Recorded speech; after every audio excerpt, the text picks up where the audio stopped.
저희 요번 8월, 그러니까 7월, 8월 계속 이 여름에 저희가 좀 집중하려고 하는 것이 결국 말씀 쪽입니다. 말씀에 좀 집중하려고 하는데 오늘은 특별히 예수님의 마음에 대해서 좀 생각을 해볼까 해요.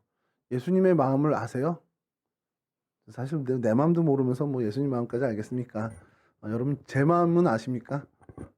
지금 이 모습을 보면서 제 마음이 어떨지 좀 아세요? 오늘 윤호 형제 우리 마지막이라고 생각하고 윤호 형제 오늘 청년들과 드리는 마지막 예배구나. 그런 마음으로 올라왔는데 윤호 형제가 없어요. 끝나고 환송회는 오실려나? 아, 여러분 제가 여러분 기억을 하신다면 정말 제가 너무 감사한 일이긴 한데 12살 예수님이 12살 때 예루살렘 성전을 우리 부모님과 함께 마을 사람들과 함께 성전에 올라갔던 기사가 있습니다. 이제 올라가서 잘 이제 제사를 예배를 드리고 이제 다시 갈릴리 나사렛 동네로 돌아오실 때 예수님이 그 무리 중에 없다라는 것을 마리아와 아버지 요셉이 알아차렸습니다. 그래서 다시 사흘길을 돌아가서 예루살렘 성전에 계시는 어린 예수 12세의 예수님을 만나서 대화를 하죠. 왜 여기 있었냐? 그랬더니 예수님이 내가 아버지 집에 있어야 할 줄 몰랐습니까? 이제 그렇게 그 본문을 가지고 여러분들에게 잃어버린 예수라는 제목으로 말씀을 나눈 적이 있습니다. 그게 작년 1월 마지막 주일이었습니다. 기억하시는 분 없겠죠? 저도 사실 기억은 못해서 찾았어요. 찾았더니 내가 언제쯤 했는데 분명 겨울에 언제 했는데 그래서 이제 찾아보니까 그때 있었습니다. 그때 그 내용이 뭐였냐면은 예수님의 이제 부모님이죠. 예수님의 부모님이 함께 이제 이 갈릴리 동네 나사렛에서 예루살렘까지 그 마을 무리들과 같이 다 이렇게 간단 말이에요. 가서 이제 예배를 드리고 성전에서 다 이제 규례대로 한 다음에 다시 돌아오는데 돌아오는 하루길을 오면서도 그 무리 중에 예수님이 있다고 생각을 한 거예요. 여러분이 가만히 생각해 보세요. 이게 예수님이다 뭐다 이거 다 떠나서 아들이에요, 아들. 제가 저희 아들을 데리고 저 부산까지 같이 가서 일을 다 보고 이제 돌아오는데 없어진 걸 하루 동안 몰랐다는 거예요.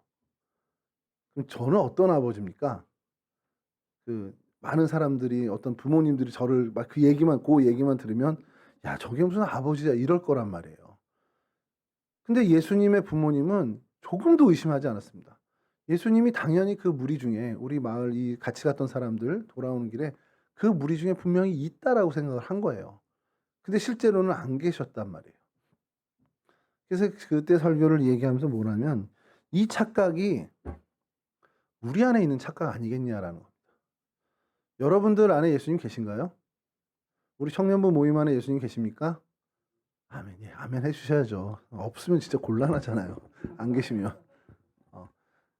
우리 청년부 예배 안에 주님은 계시고 성령 하나님께서 임하십니다. 우리 일상을 한번 갔을 때 우리가 예수님이 우리와 함께 하시고 성령이 우리와 함께 하시는 건 맞는데 우리가 삶을 살아가다 보면 예수님을 놓치고 살 때가 있어요. 실제로. 예수님을 잊고 정말 새카맣게 잊고 살 때가 있습니다. 근데 그럴 때 내가 아차 예수님을 놓쳤구나. 아차 예수님이 지금 어디 계시지? 주님이 지금 내 마음에 계신가? 주님의 뜻이 이게 맞나? 이렇게 우리가 되돌아오는 게 빠르면 좋은데 문제는 뭐냐면 그냥 그렇게 착각하고 살고 싶은 거예요. 왜냐하면 깨우치면 깨우칠수록 일이 복잡해지는 거예요. 제가 그때 설교 중에 했던 얘기 중에 예수 안 믿는 사람이 우리보다 나을 때가 있다라는 게 뭐냐면 그 사람들은 적어도 자기 안에 예수가 없는 건 알아요. 제 친구 중에 교회 안 다니는 애들은 야, 네 안에 예수가 있냐? 제가 묻지도 않았지만 만약에 묻는다면 있을 리가 있냐? 그러면 정확히 얘기할 거란 말이에요. 근데 우리가 더 위험한 이유는 뭐냐면 실제로 우리의 삶 가운데 우리가 세상에 나가서 살 때 우리 삶의 현장에서 나가 살 때 예수 없이 살면서 난 교회 다니니까 난 교회에서 뭐 맡았으니까 야, 난 집사니까 난 교회학교 교사니까 그 한 가지 때문에 예수는 당연히 있다라고 그냥 하고서 가는 겁니다. 실제로 없는데도 불구하고 그러한 착각이 우리를 더 위험하게 만드는 겁니다. 그러니까 이건 좀 약간 뭐 이게 맞는 얘기가 될 수 있는지 잘 모르겠지만 좀 어떻게 보면 좀 약간 뭐라고 표현해야 되는지 이게 참 어려운데 예수가 그 안에 있다 없다 이런 부분에서 교회 다니는 사람들이 안 다니는 사람보다는 어떻게 보면 더 위험할 수 있다는 겁니다. 이게 굉장히 역설이긴 한데 교회에 있기 때문에 내가 나면서부터 난 교회를 다녔기 때문에 내가 교회를 몇십 년 다녔기 때문에 당연히 내 안에 예수가 있을 거야라고 하는 그 생각 때문에 예수를 잃어버리고도 예수를 안 찾으려고 하는 게 그런 위험이 교회 다니는 사람한테 있을 수 있다는 겁니다. 교회 안 다니는 사람은 적어도 자기 안에 예수가 없는 건 알아요. 근데 우리는 우리 안에 없으면서도 있는 걸로 착각하고 살게 한다는 겁니다. 사실은 그 마귀의 계략 중에 이게 어떻게 보면 정말 뛰어난 계략일 수 있습니다. 실제로 없는데 있는 줄 알면 안 찾을 거잖아요. 제 안에 예수가 없어요. 예를 들어서 없는데 당연히 목사니까 있을 거야 라고 스스로 생각하는 겁니다. 그러면 여러분 이 생각이 깨우쳐지지 않는 한 저는 죽을 때까지 예수를 안 찾을 거란 말이에요. 이게 마귀가 노리는 겁니다. 우리로 하여금 적당히 교회에 출석하게 하고 적당히 예수 믿는 사람처럼 살게 해요. 그 생활 리듬을 갖게 한 다음에 그러면 당연히 우리는 예수 안에 살아, 예수님이 내 안에 살아라고 생각을 할 거란 말이죠. 그런 생각을 하고 있으니 실제로 예수님이 안 계셔도 실제로 예수님이 나의 삶의 주인이 아니라 내가 내 삶의 주인으로 살아도 저희는 모르는 겁니다. 이게 여러분 굉장히 위험한 것 중에 하나예요. 그래서 내가 교회를 다니지만 내가 비록 정말 모태신앙이고 교회 경력이 오래됐고 매일매일 내가 예배를 드리는 사람이지만 매일매일 내가 내 안에 예수가 계시는지 정말 예수님이 나의 주인으로 살고 계시는지 내가 내 삶의 선택의 기로에 섰을 때 정말 주님의 말씀대로 선택을 하며 사는지 내 주장대로 선택하고 사는지를 정말 점검해야 한다는 겁니다.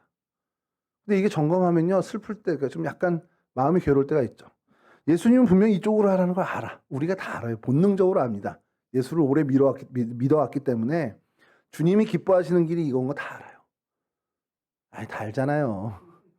여러분 2시에 청년부 예배 시작할 때 모든 환영회나 식사를 중단하고 예배당에 오는 게 맞죠? 주님이 어디에요? 주님의 뜻이 어디에 있을까요? 아 그래도 환송회 더 하고 식사 더 하고 가야지. 이쪽 한편으로는 예배 시작했는데 예배당에 가야지. 예배 드려야지. 어느 게 주님이 기뻐하시는 뜻일까요? 다 알아요. 제 대답 안 해도 다 아는데 예수님 뜻대로 하려니까 불편한 거야. 아 여기 이제 막 스테이크 나오기 시작하는데 이건 먹고 가야죠. 이렇게 된다는 겁니다. 여러분들의 삶 속에도요. 항상 그 선택의 기로에 여러분들이 본능적으로 어느 길이 주님이 좀 더 기뻐하는 길인지 그래도 압니다. 여러분들이 신앙생활을 해왔기 때문에. 근데 그것을 뻔히 알면서도 그렇게 선택해 가는 게 사실 지금 불편할 때가 있습니다. 지금 불편할 때가 있고 요거 좀 미루고 싶다라는 생각이 들 때가 있어요. 왜냐하면 지금 요게 급하거든. 내 생각에는 그리고 지금 현재 상황에 더 맞는 것 같거든요. 주님의 뜻이 뭔지는 알지만 여러분 주님의 뜻 모릅니까? 여러분 매일매일 기도하고 매일매일 주님 말씀 묵상하는 게 주님의 뜻 아니에요? 제가 잘못 알고 있는 건가요? 주님은 그러지 않나? 녹음 파일 들어라 이렇게 하시나? 성경책 피고 뭐 스마트폰이 됐던 패드가 됐던 성경 말씀 보고 그다음에 그 성경 말씀을 통해서 한번 나를 점검하고 그다음에 정말 주님께 기도하고 그럼 내가 어떻게 보면은 약했던 부분들 내가 하나님과 간구하고 살았군요 하는 것들을 하나님께 아뢰면서 하나님과 대화하는 그게 하나님이 우리에게 기대하시는 정말 일상의 모습입니다. 다 아세요. 근데 침대에 누웠는데 생각이 난 거죠. 오늘 내가 말씀 못 읽었네. 그러면 주님의 뜻은 일어나서 책상에 앉든 어디에 앉든 잠깐이라도 보고서 하나님께 기도하고 눕는 거를 원하실 텐데 우리는 내일 하지 뭐 이렇게 한단 말이에요. 그 별거 아닌 일이긴 하지만 그게 이제 그게 쌓이면 우리의 습성은 그냥 주님 일은 내일, 주님의 뜻은 좀 미루는 것 이게 쉬워지는 겁니다.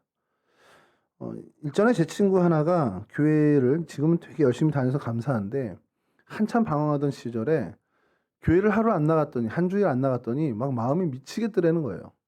자기가 요번 주에 교통사고 당해서 죽을 것 같기도 하고 뭔가 큰 병에 걸릴 것 같기도 하고 월요일부터 금요일까지 공포 속에 살았다는 겁니다. 토요일날 이제 청년부 예배를 나와서 예배를 어느 정도 드리면서 마음의 위안을 얻고 주일날 다시 예배를 드렸다는 거예요. 그러면서 몇 달이 간 다음에 또 주일을 어떻게 빠지게 된 거예요. 그랬더니 그때도 그 마음이 막 무거워지는 거죠. 월요일부터 이제 공포에 떠는 겁니다. 지난번에도 내가 하면서 하나님이 살려줬는데 한 번 더 기회를 줬는데 내가 또 주일을 빼먹었네 하고서 불안해하는데 가만히 생각해보면 지난번보다 좀 덜 불안하더라는 거예요. 왜? 지난번에 안 죽었거든. 이번에도 죽지는 않겠구나 그런 생각을 했다라는 겁니다. 그러고 나서 그 다음에 또 뭐 몇 개월 되지 않아서 몇 주 뒤에 또 한 번 빠지게 되는 이유가 생겨서 빠지게 됐다는 거예요. 그랬더니 그때는 그냥 요번 주 하나님 이러니까 좀 양해해 주세요. 그 정도로 그냥 하나님하고 익스큐즈가 되더라는 겁니다. 그 다음에 이제 또 주일을 빼먹게 됐는데 그때부터는 그냥 뭐 집에서 혼자 예배 드리지. 그렇게 이제 마음이 여유로워지고 그 다음에는 교회 갈 수 있는 상황이 되었음에도 불구하고 오늘까지만 쉬자 이렇게 되더라는 겁니다. 계속해서 무뎌지더라는 거죠. 근데 제가 그 얘기를 들으면서 야 이게 우리가 주일 성수만 이렇게 했나? 이런 생각이 드는 거예요. 주일에 교회 가서 예배 드리는 그 일만 우리가 반복될수록 무뎌지겠냐는 거예요. 아니라는 겁니다. 다른 모든 신앙의 우리 행보가 반복되면 반복될수록 그래서 주님과 멀어지는 일에 우리가 계속 노출되면 노출될수록 그건 점점점 익숙해지는 일이 되는 거예요. 그럼 결국 어떻게 됩니까? 정말 예수 없이 사는 것도 너무 자연스러운 거죠. 복음 없이 사는 것도 신앙생활 없이 사는 것도 아무런 문제가 되지 않는 그 지경까지도 우리는 갈 수 있는 존재들이라는 거예요. 근데 여러분만 그런 게 아니라 저도 그런 존재라는 겁니다. 아무리 목사여도 계속해서 주님과 멀어지는 것을 계속 살다 보면 그것에 익숙해지면 예수님과 동행하지 않는 삶이 아무렇지도 않다. 목사이지만 예수님과 동행하지 않아도 아무렇지도 않은 그런 삶으로 갈 수도 있는 게 우리라는 거예요. 우리 안에 그런 죄의 원죄의 속성이 있기 때문에 그렇습니다. 그럼 우리가 어떻게 해야 됩니까? 그렇게 익숙해지기 전에 그것이 우리를 잡아먹기 전에 우리는 날마다 민감하게 예수님께 나아가는 정말 예수님을 정말 붙잡고 예수님을 우리 안에 모시고 사는 것에 점점 어떻게 보면 그것에 목숨 걸고 살아야 되는 사람들이라는 거예요. 예수를 잃어버린다는 것. 이거 굉장히 심각합니다. 예수를 잃어버린 건 심각한데 그보다 더 심각한 것은 예수를 잃어버렸다는 사실을 잘 모르고 착각하는 것이고 그보다 더 무서운 것은 예수 없이도 하나도 불편하지 않은 그런 삶에 익숙해지는 것이 훨씬 더 무섭다는 거예요. 여러분 예수 놓치고 살면 그게 정말 살 떨리고 큰일 났다 이런 문제의식만 있고 그런 두려움과 떨림이 있는 건 그래도 아직 우리의 영이 살아있다는 겁니다. 근데 예수님을 놓치고 예를 들어서 예수님을 놓치고 살아요. 근데 그걸 착각하고 살아. 그래서 착각할 수도 있죠. 근데 그걸 깨달았어. 깨닫는 순간 막 불안해지고 우리 예수님 내가 예수님 놓치고 살았네.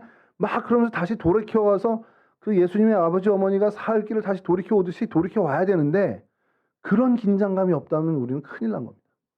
예수가 없네. 근데 하나도 안 불편했네. 이러면 힘들다는 거예요. 이걸 좀 우리 여러분 청년들의 언어로 좀 바꿔보면 여러분 눈높이를 바꿔보면 교회 뭐 몇 주 안 다녔고 뭐 내가 몇 달 안 났고 교회 한 1년 끊었는데 나 그렇게 큰 문제 없었는데 그거 자랑할 게 아닙니다. 그러면 진짜 심각한 거예요. 내가 청년이 돼서 바쁘다 보니까 뭐 중고등학교 시절 때만큼 내가 교회는 잘 못 나갔는데 그래도 뭐 예수님 뭐 이렇게 계속 동행하는 것 같아요.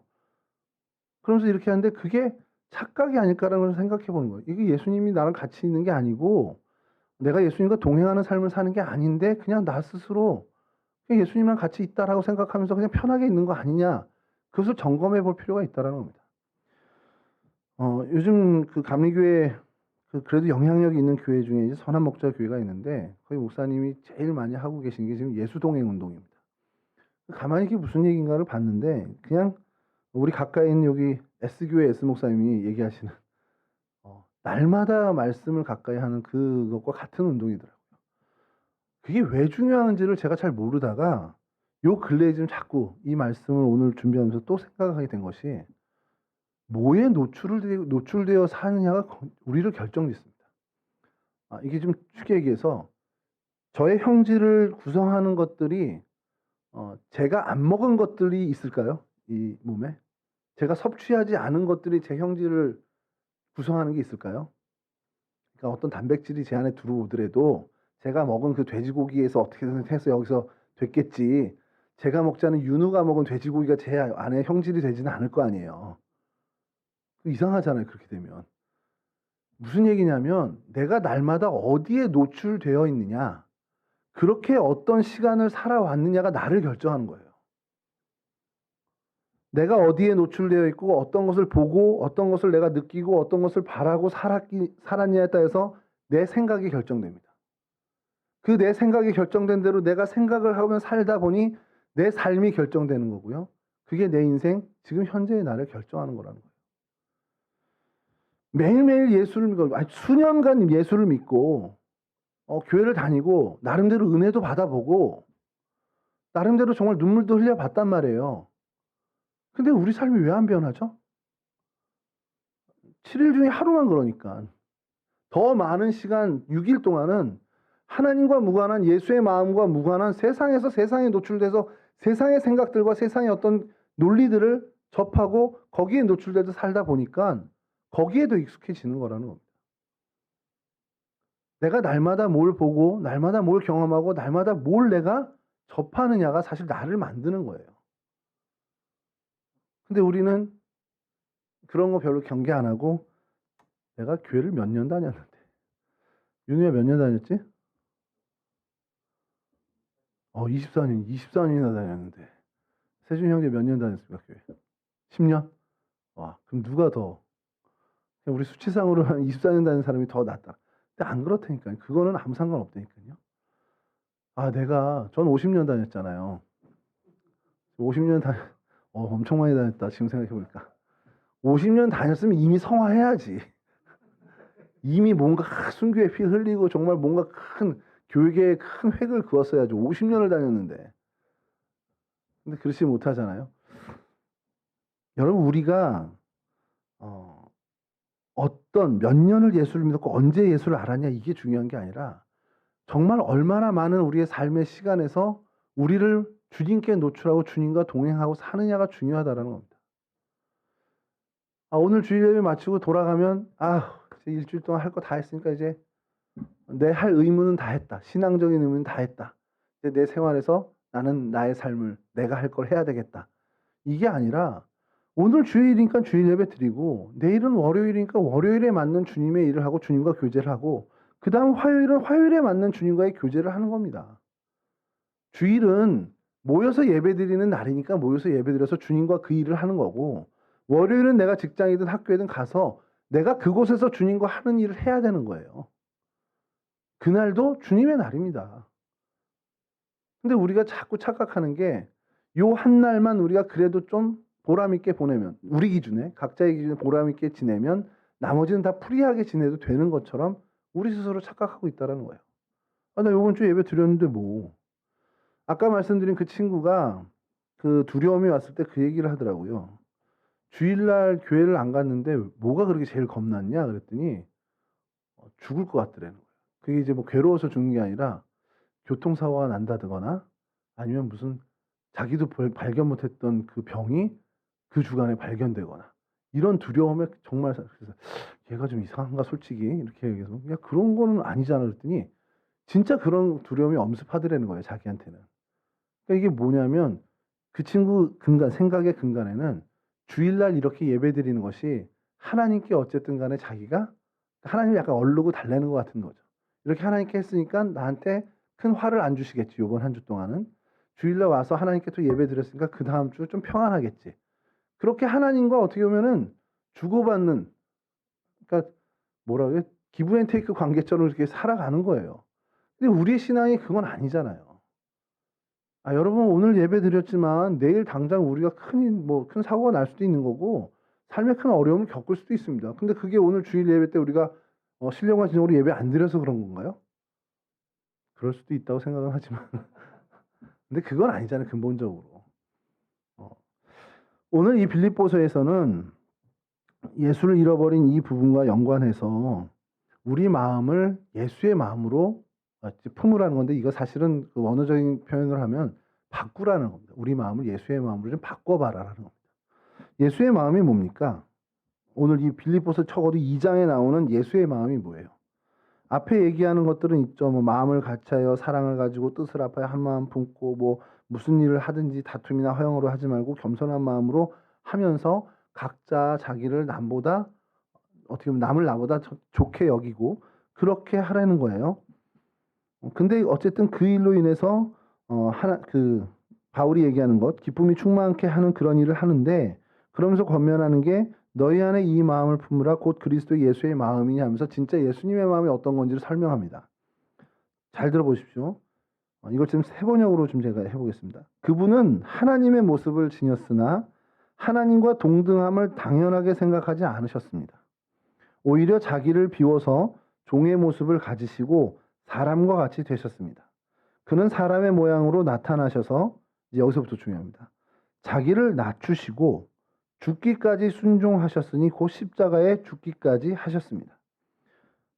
이게 예수님의 마음을 설명하는 거고요. 그러자 하나님께서 어떻게 하셨냐? 그를 지극히 높이시고 모든 이름 위에 뛰어난 이름을 그에게 주셨습니다. 자, 핵심은 뭐냐? 자기를 낮추시고 죽기까지 순종하셨는데 그 순종이 십자가에 죽기까지의 순종입니다. 어디에 순종한 거냐는 거예요. 뭐에 순종하셨나는 거예요. 자기를 낮추고 죽기까지 뭐에 순종했냐라는 거예요. 하나님께 순종했다라는 겁니다. 하나님이세요. 원래 그분은 하나님이십니다. 하나님과 동등한 하나님이신데 그 하나님의 뜻을 따라서 사람의 몸을 입는 것까지 순종하시고 사람의 몸을 입는 것의 순종을 더 넘어서서 십자가에 죽기까지 순종하셨다는 겁니다. 그러니까 사람으로 내려오신 것이 이제 자기를 낮추신 것이죠. 하나님 말씀 때문에. 이유는 단 하나죠. 하나님의 말씀 때문에 거기까지 낮추셨는데 또 하나의 하나님의 그 똑같은 이유, 하나님의 말씀 때문에, 하나님 때문에, 하나님의 의지 때문에, 하나님의 뜻에 순종하고자 십자가에까지 죽음을 순종하셨다는 겁니다. 그럼 예수 그리스도의 마음은 결론이 뭡니까? 하나님께 어찌 됐든 무엇이 됐든 순종하는 겁니다. 그게 예수의 마음인데 그 예수의 마음을 품으라는 것, 그러한 마음으로 우리의 마음을 바꾸라는 겁니다. 이 얘기는 뭡니까? 여러분 각자의 삶에 기준이 있고 살아가는 원칙이 있습니다. 얘기를 하다 보면요. 청년들은 그 숫자만큼 10명이면 10명의 생각이 다 달라요. 음식을 시킬 때만 조금 좀 비슷해지고 그 외에는 다 다릅니다. 그럼 어느 게 맞습니까? 라고 하면 우리 어느 게 맞다 틀리다 할 수 있는 건 아니죠. 근데 중요한 건 그 생각의 출발이 어디서입니까? 라는 것은 스스로 좀 물어봐야 돼요. 이게 어디서 출발했지? 그리고 그 생각의 끝이 어디로 향하는가? 그거는 우리가 늘 점검해야 된다. 예를 들어서 여러분들의 인생에 대해서 그 걸음걸음, 나 앞으로 이렇게 살래라는 생각을 갖고 있다면 그 앞으로 내가 이렇게 살겠다라는 그 생각이 어디서부터 왔다라는 건지 점검할 필요가 있고요. 그럼 그것을 이루고자 하는 그 목표점에 갔을 때 그 여러분들이 살고자 하는 그 인생의 끝자리에 갔을 때 그럼 뭘 이루게 되고 누가 이롭게 되고 누가 유익을 얻게 되는지를 생각해 봐야 된다는 거예요. 만약에 그 모든 출발과 그 모든 결과에 나만 있다면 그러면 그 인생은 내가 주인이 된 겁니다. 근데 그 출발에 그리고 그 끝자락에 나만 있는 것이 아니라 조금이라도 주님이 계시다면 그 인생은 주님이 관여하신 인생이 된다는 거죠. 저는 그런 생각을 합니다. 주님께서 우리의 완벽한 주인이 되어주셔서 우리를 정말 주관하시고 인도하시면 제일 좋죠. 그건 더할 나위 없이 감사하고 기쁜 일이지만 그렇게 로버트처럼 주님께서 우리를 이끄시지는 않는다는 겁니다. 항상 선택의 기로에 서게 하고 그래서 주님께서 말씀하시고 우진아 나는 이게 우리 어떻게 보면 내 뜻과 내 생각이다 라는 것을 밝혀주시면서 저로 하여금 뭐 고민하는 과정을 거쳐도 좋고 기도하는 과정을 거쳐도 좋고 그 선택을 해나가는 것들을 주님께서 원하시는 거죠.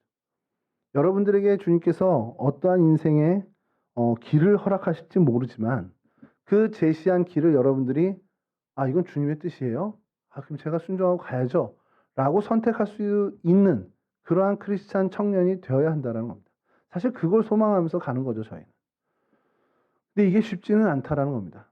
오늘 사도 바울이 빌립보 교회 사람들에게 이렇게까지 권면한 이유는 빌립보 교회 역시 이 일을 잘 이루지 못했기 때문에 그들의 마음과 생각과 행동의 삶이 예수의 마음을 담지 않고 앞서 얘기한 것처럼 예수를 잃어버린 사람들처럼 예수와 무관한 사람들처럼 한 마음 한 뜻을 갖지도 못하고 무슨 일을 하는데 계속 다툼과 허용으로 하고 겸손한 마음이 없이 자기보다 남보다 자기를 더 우월하다고 교만한 마음으로 정말 다른 사람을 돌보지 않는 그러한 모습을 가졌기 때문에 이 빌립보 교회를 향해서 사도 바울이 제발 너희들 그렇게 살지 말고 예수 그리스도의 마음을 품고 정말 죽기까지 순종하신 그리스도의 마음을 품고 여러분들이 살길 바랍니다라고 권면하고 있다는 거죠. 빌립보 교회가 참 그런 면에서 어떻게 보면 예수를 잃어버렸던 그 모습을 가졌던 것 같은데 예수님을 잃어버린 모습이면 그 결과가 뭘까? 예수님을 잃어버리고 산 교회 공동체를 왜 우리가 안타까워할까? 만약에 세준 형제, 자꾸 세준 형제 얘기해서 미안한데, 세준 형제가 예수님을 잃어버리고 사는 게 너무 명백해요. 누가 봐도. 내가 봐도 그렇고, 우리 승영 형제가 봐도 그렇고, 윤우가 봐도 그렇고, 세준이 형은 예수를 잃어버렸네. 이게 명백하다면, 얘입니다, 얘. 그렇다는 게 아니고, 얘인데, 그러면 뭐가 우리에게 어떻게 보면 해악이 되는 걸까요? 뭐가 어떻게 보면 우리에게 손해가 되는 걸까요? 세준 형제가 예수를 잃어버리고 산 것이 저에게 큰 손해를 끼칩니까? 저에게 어떤 실질적인 손해가 오나요? 세준 형제가 예수님 말씀대로 안 살아. 예수의 마음을 품고 안 살아. 그럼 저한테 실질적으로 오는, 뭐 세준 형제가 저한테 욕만 안 하면 뭐 실질적인 피해는 안 오겠죠. 목사님 그런 식으로 목회하지 마십시오. 뭐 이렇게 하면야 모르지만, 여러분들에게 우리 지체 중에 한 명이 예수의 마음을 품고 살지 않는다면 실질적인 피해는 크지 않습니다. 뭔가 우리가 뭐 청년부 공동체에서 뭔가를 할 때 조금 이제 불협화음이 날 수는 있지만 아주 실제적인 피해나 어려움을 우리한테 겪게 하지는 않아요. 근데 왜 주님께서 자꾸 그 얘기를 하실까요? 빌립보 교회가 예수의 마음을 품지 않은 교회 공동체로 가는 것이 뭐가 문제가 돼서 이 사도 바울이 이렇게까지 권면하면서 이 서신서를 써가지고 노력하고 너희 안에 제발 예수의 마음을 품어라라고 얘기를 할까요? 딱 하나입니다. 하나님이 마음 아파하는 거예요. 하나님이 괴로우신 겁니다. 하나님이 힘든 거예요. 저 하나 뭐 잘못된다고 이 교계가 뭐 크게 잘못되겠습니까? 저 하나 뭐 좀 그렇게 된다고 이 감리교가 망하겠어요? 저 하나 이렇게 된다고 동성교회가 큰일이 나겠습니까? 저 하나 잘못되면은 뭐 저희 집이야 난리 나겠지만 어디 하나 난리 날 거 없습니다만 하나님은 그렇지 않다라는 겁니다. 그게 저뿐만이 아니라 여러분 한 사람 한 사람에 대한 하나님의 마음이 동일하다라는 거예요. 아니 나 하나 이렇게 되는 게 뭐 큰 되겠어? 나 하나 이렇게 되는 게 하나님께는 전 세계 사람이 다 그렇게 되는 것과 동일하다라는 거예요. 그러니 하나님께서 계속 우리에게 이야기하시는 겁니다. 너희 안에 그리스도 예수의 마음을 품고 하나님과 동행하며 하나님 말씀 따라 사는 삶을 살아라. 그 얘기를 하는 거예요. 우리 청년부한테 하나님께서 주시는 말씀이 저는 이 말씀이라고 생각합니다. 우리가 예수의 마음을 품고 살아야 되는 공동체가 되어야 된다는 것. 왜 그러냐면 좀 2년여 이제 시간이 다 가고 있잖아요. 생각을 해보는 것이 우리가 뭔가 인원 면에서 굉장히 적어요. 좀 뭔가 마음이 위축될 수 있을 만큼 인원이 적습니다. 앞에서 우리 세준 형제가 찬양 예배를 시작하면서 찬양을 할 때 보면 저를 포함해서 한두 명 정도 그리고 방송실에 있는 종혁 형제는 얼굴도 안 비치고 이렇게 계속 밑에서 찬양하잖아요. 얼굴이라 눈이라도 마주치고 찬양해주면 우리 세준 형제가 막 힘이 날 텐데 저도 이제 얼굴 받고 이렇게 안 쳐다보고 한단 말이에요. 그런 어떻게 보면은 외형적인 모습은 굉장히 약한 모습이에요. 저희는 어떤 우리 예배가 그렇다고 우리가 조직이 이렇게 조직되지 않았냐? 우리 청년부 조직되어 있는 건 맞거든요. 그럼 여기에 뭐 청년부에 속한 사람이 하나도 없냐? 아니요, 지금 여기에만 안 와 있지 해당되는 사람은 꽤 돼요. 우리 한빛 형제 그 동생분도 여기 지금 안 계시잖아요. 누구라고 얘기 안 했습니다. 어떻게 오늘 중고등부 때는 얼굴을 비쳤나요? 제가 오늘 중고등부 예배를 못 들어가 봐서 못 왔군요. 그러면 거의 지금 체력적인 문제가 기도해야 되겠네요. 그런 부분은. 어서 오세요. 들어오셔도 됩니다. 자, 그런 부분들 우리가 정말 우리가 기대하는 것이나 우리가 다른 교회들과 비교했을 때 보면 비교라는 것을 우리가 그 틀 안에 하면 우리가 참 열악한 게 되게 많아요. 작은 것들이 많고 약한 것들이 많고. 근데 분명히 우리도 모임이고 우리가 모이는 모임 속에 우리가 뭔가 일을 행하고 우리가 모인 모임으로 조직이 되고 사람이 있다라는 것. 이 안에도 예수님이 반드시 계셔야 하고 반드시 계신 그 예수님이 일하셔야 된다는 겁니다. 한 사람이 됐든 두 사람이 됐든 주님이 주님의 일을 하셔야 된다는 거예요. 우리 뭐 한 30명 모인 다음부터 하죠. 우리 마음은 그럴 수 있어요. 목사님, 우리 뭐 청년부다운 어떤 그 활동이나 우리 교회로서의 어떤 그런 것들은 한 20명 넘은 다음부터 좀 하면 어떨까요? 이렇게 얘기할 수 있어요. 그리고 그런 기대를 은연중에 우리가 갖고 있는 건 있습니다. 그냥 우리 이전 인원도 없는데 그냥 모이면 그냥 성경 공부 정도만 하고요. 우리 뭐 큰 거 하지 말죠. 이렇게 생각할 수 있습니다. 근데 주님께서 정말 우리에게 그렇게 생각하시냐, 우리에게 그런 기대를 하시냐는 거예요. 그렇지가 않다라는 겁니다. 우리가 많이 모여서 큰 어떤 일들이나 행사를 하는 것도 상관없지만 주님은 그거에 별로 관심 없고 여기 모인 사람이 한 사람이 됐던 10사람이 됐던 그 한 사람 한 사람 한 사람 마음에 주님이 어떻게 영향을 주고 그 사람들이 주님과 어떻게 동행하며 살아가는지 그거에 관심이 있으신 거예요. 그러니까 이 모임이 한 명이 됐던 2명이 됐던 상관하지 마는 거예요. 그러니까 저한테 하나님이 위로해 주신 말씀일 수도 있을 거예요. 설교단에 서서 딱 설교를 하려고 그러는데 사람이 없어. 되게 힘 빠져요. 여러분 그런 경험이 없으셔서 그런가 본데 올라와서 사람 없으면 되게 힘 빠집니다. 그래서 꽉 찬다고 힘이 나는 건 또 아니죠. 꽉 차면 또 두렵죠. 어휴 너무 많이 왔다 이렇게 될 텐데 적당히 있어야 되는데 너무 없으면 힘 빠지는데 그 힘 빠지는 상황에서 주님이랑 계속 씨름하다 보면 주님께서 2년여 만에 결론을 내주신 건 그겁니다. 그게 무슨 상관이 있냐는 거예요. 여기에 많이 모이고 이 70석 자리가 꽉 차는 게 무슨 의미가 있어요 저한테. 한 사람 한 사람이 정말 아무 의미 없이 정말 예수와 동행하지 않는 사람 70명이 앉아서 설교를 듣는 게 무슨 의미가 있습니까? 단 2-3사람이 앉아서 듣더라도 그 사람들의 마음속에 주님이 임재하시고 주님의 마음을 품고 살아가는 사람들로 바뀐다면 이 자리가 훨씬 의미 있는 거죠. 이 시간이. 여러분이 두 눈을 뜨고 저를 바라보면서 말씀을 듣습니다. 그럼 전 착각을 하죠. 이 사람들이 진짜 이 설교를 듣나 보다. 근데 다음 주에 물어보면 모르잖아요. 지난주요? 무슨 말씀하셨죠? 지난주에 무슨 말씀이었는지 기억나는 분 계세요? 더 안 묻겠습니다. 여기까지만. 자, 여러분 저는 앞으로도 계속 반복되겠지만 여러분 한 사람 한 사람이 다른 거 필요 없고요. 정말 예수님을 주인으로 모시는 삶을 사는 것, 그것을 매일매일 연습하고 갈고 닦는 것, 그것에만 집중하면 이야기할 겁니다. 오늘은 여러분 주님의 마음을 품는 부분인데 예수님이 내 안에 계시다. 나 정말 정말 주님이 나와 함께 동행하셔야지. 이런 어떤 추상적인 얘기를 좀 구체화하면 결국 예수님의 마음을 품는 건데 그럼 예수님의 마음이 뭔데? 맨날 교회에서는 예수님의 마음 품고 살아가는데 도대체 어떤 마음 품고 사는 게 예수님의 마음인데 예수님의 마음은 빌립보서 명확하게 얘기합니다. 자기를 비워 낮추기라고 하나님께서 말씀하시니 그 말씀대로 순종한 거고요. 전 온 인류의 죄를 네가 담당해라 해서 십자가에 달려 죽으신 겁니다. 정말 하나님의 뜻에 순종하는 것뿐이었습니다. 그게 예수님의 마음이에요. 사도 바울은 빌립보 교회에게 그 얘기를 하는 겁니다. 그런 마음을 갖고 정말 하나님 말씀에 순종하는 그 마음만 가지면 뭐가 문제가 되겠냐는 거예요. 그렇게 되면 사랑으로 한 마음 한 뜻 가지는 건 자연스럽게 되는 겁니다. 무슨 일을 할 때 다툼이나 허용으로 하지 않고 서로를 존중하며 자기보다 남을 더 낮게 여기는 마음으로 당연히 하게 된다라는 거예요. 이건 뭐 주님의 말씀에만 순종하는 삶을 살겠다고 결단하면 정말 너 낮춰라, 낮추겠습니다. 너 죽기까지 순종해라, 순종하겠습니다. 그 마음으로만 살면 이 모든 것들이 우리 삶과 일 속에서 되어져야 하는 정말 아름다운 모습들은 자연스럽게 일어나는 일이 된다라는 거예요. 여러분 우리의 삶이 어디서부터 출발합니까? 여러분들 우리의 삶이 어디서 출발해요? 우리의 행동들이 쌓여서 우리의 삶이 됩니다. 그럼 그 행동은 어디서부터 출발을 하는 걸까요? 우리의 생각이 우리의 행동으로 옮겨지는 거죠. 그럼 여러분들의 생각은 어디서부터 옵니까?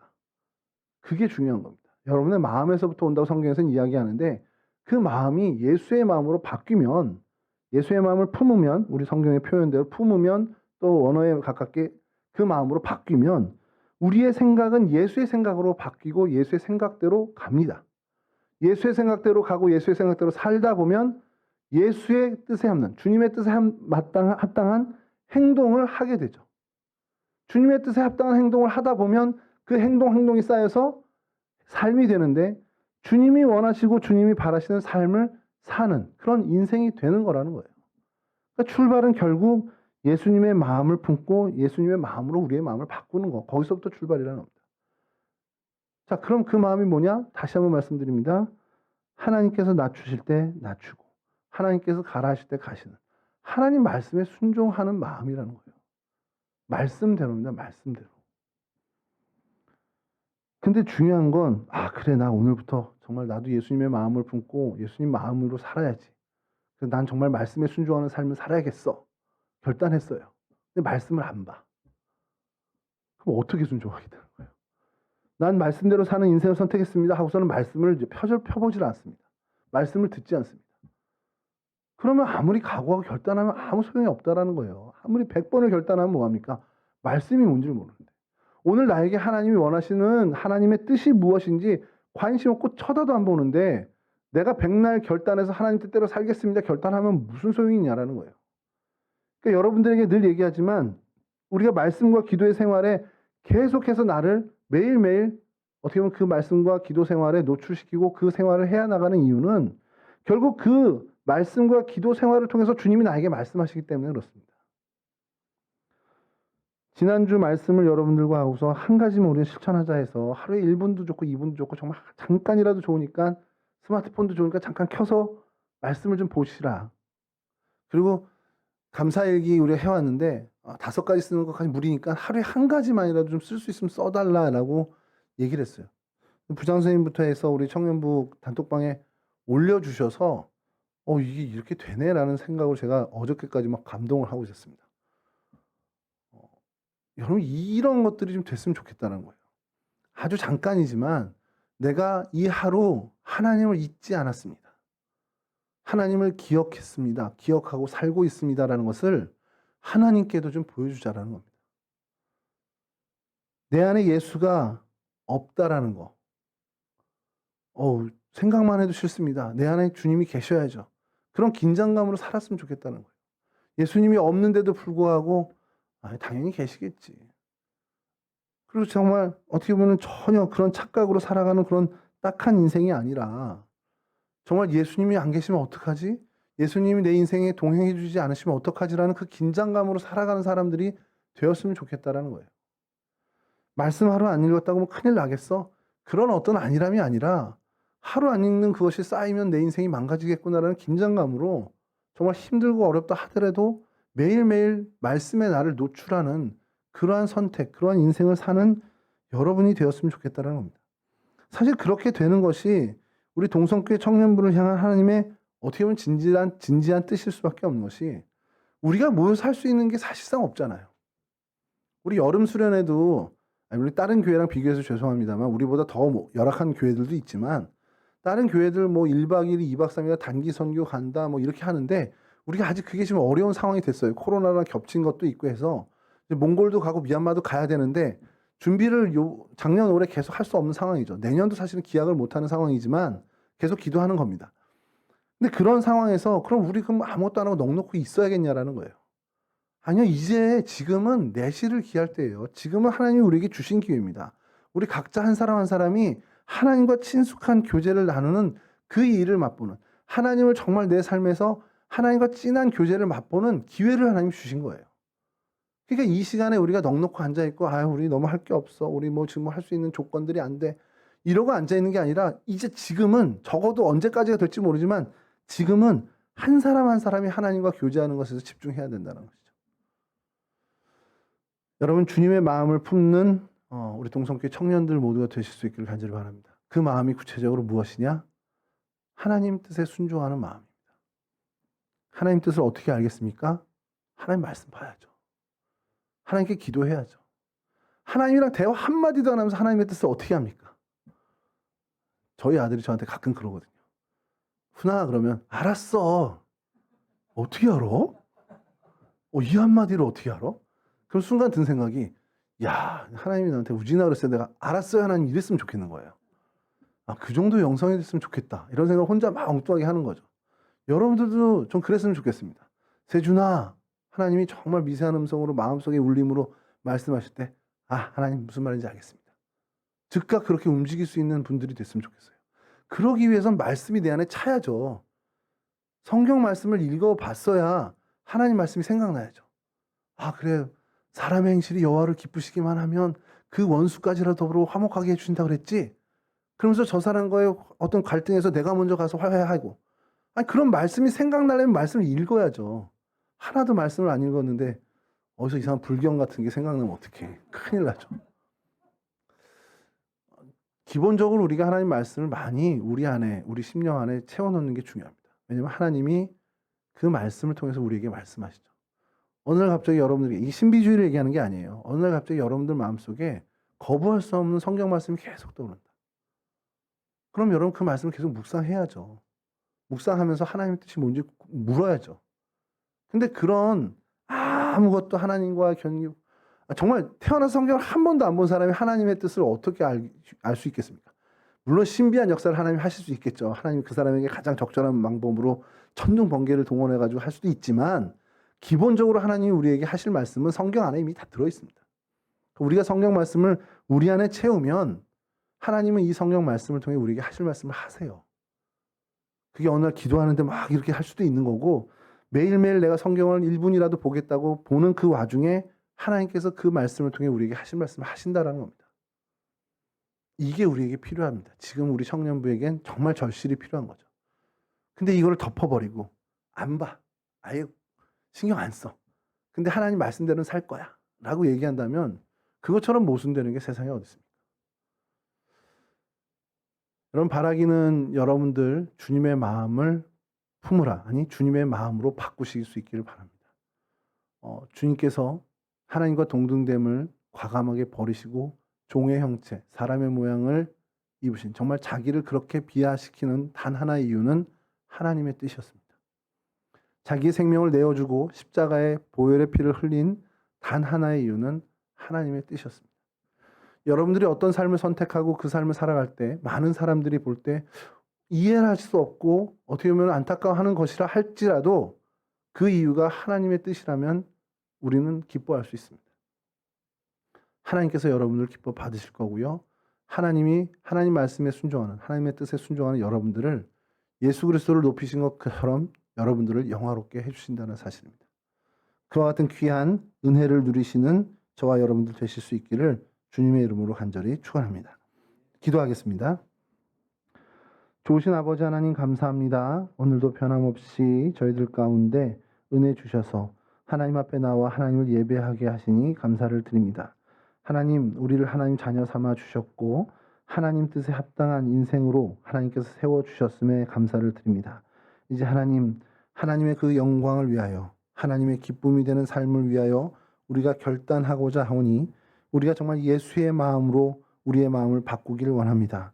정말 죽기까지 순종하신, 자기를 낮추신 우리 예수님의 마음, 하나님의 뜻에 온전히 순종하는 것으로 인해서 그 모든 것을 이루신 주님의 마음을 품는 저희들 되게 하여 주셔서 우리 역시 하나님 뜻에 온전하게 순종하는, 정말 순종의 제사를 하나님께 드리는 거룩한 하나님의 백성들이 다 될 수 있도록 도와주시옵소서.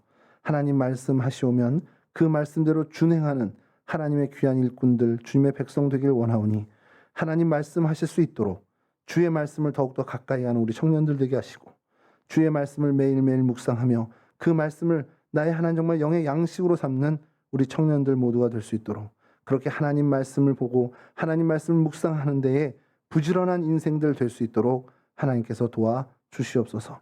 감사하며 예수 그리스도 거룩하신 이름으로 기도합니다. 아멘.